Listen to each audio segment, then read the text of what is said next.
America Iran युद्ध का छठा महीना और अब सामने आया ऐसा आंकड़ा जिसने वॉशिंगटन की नींद उड़ा दी है। 774 अमेरिकी सैनिक हताहत, 18 की मौत, 756 घायल।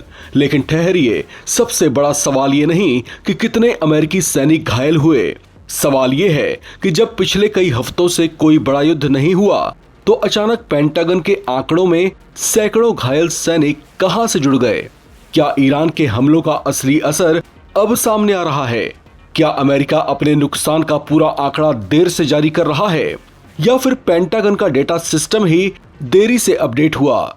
और दूसरी तरफ ट्रंप कह रहे हैं ईरान के साथ स्थिति अब बहुत अच्छी है। तो फिर 774 हताहतों की ये कहानी क्या है? नवभारत टाइम्स की इस रिपोर्ट में जानेंगे अमेरिका ने ईरान के साथ जारी युद्ध में अब तक कितना नुकसान उठाया है, घायल सैनिकों का आंकड़ा अचानक क्यों बढ़ा, और हॉर्मूज पर बढ़ता तनाव अमेरिका ईरान संघर्ष को फिर भड़का सकता है या नहीं। पेंटागन के आंकड़ों के मुताबिक अमेरिका ईरान युद्ध में अब तक 774 अमेरिकी सैन्यकर्मी हताहत हुए हैं। इनमें 18 की मौत और 756 घायल हैं। ये आंकड़ा द वॉशिंगटन पोस्ट ने पेंटागन के रिकॉर्ड के हवाले से सामने रखा है। लेकिन कहानी में ट्विस्ट है। पिछले कुछ हफ्तों में अमेरिका और ईरान के बीच बड़े पैमाने पर लड़ाई नहीं हुई, फिर घायल सैनिकों की संख्या क्यों बढ़ी? रिपोर्ट के मुताबिक इसकी एक वजह डेटा अपडेट में देरी हो सकती है। कुछ सैनिकों की चोट पहले सैन्य मेडिकल सिस्टम में दर्ज हुई, लेकिन उनका रिकॉर्ड पेंटागन के आधिकारिक हताहत डेटाबेस में बाद में जोड़ा गया। यानी आंकड़ा अभी बढ़ा है, लेकिन चोटें जरूरी नहीं कि अभी की हों। अब बात मौत के आंकड़े की। 28 फरवरी से शुरू हुए अमेरिकी सैन्य अभियान के बाद अब तक 18 अमेरिकी सैनिकों की मौत दर्ज की गई है। पेंटागन के DCAS में एक नई ओवरसीज ऑपरेशन कैटेगरी भी बनाई गई है, लेकिन इसमें दर्ज हताहत किसी संघर्ष से जुड़े हैं, इसकी पूरी जानकारी सार्वजनिक नहीं की गई है।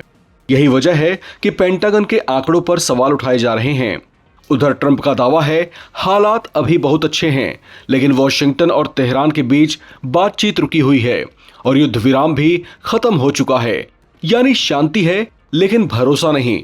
और इस पूरे संकट का सबसे खतरनाक मोर्चा बना हुआ है स्ट्रेट ऑफ हॉर्मूज। अगर यहाँ पर तनाव फिर बढ़ा और सैन्य टकराव शुरू हुआ तो असर सिर्फ अमेरिका और ईरान पर नहीं पड़ेगा। दुनिया की ऑयल सप्लाई, शिपिंग और ग्लोबल इकोनॉमी तक इसकी मार पहुंच सकती है। अब सवाल ये है, क्या अमेरिका सचमुच युद्ध से बाहर निकल रहा है, या ये अगले बड़े हमले से पहले की खामोशी है? अगर 774 हताहतों का आंकड़ा आगे और बढ़ेगा और हॉर्मूज फिर युद्ध का मैदान बनेगा तो अमेरिका और ईरान के बीच अगली भिड़ंत कितनी खतरनाक होगी। फिलहाल ट्रंप कह रहे हैं स्थिति अच्छी है। अब चलते चलते कुछ सवाल नवभारत टाइम्स के आप तमाम दर्शकों से।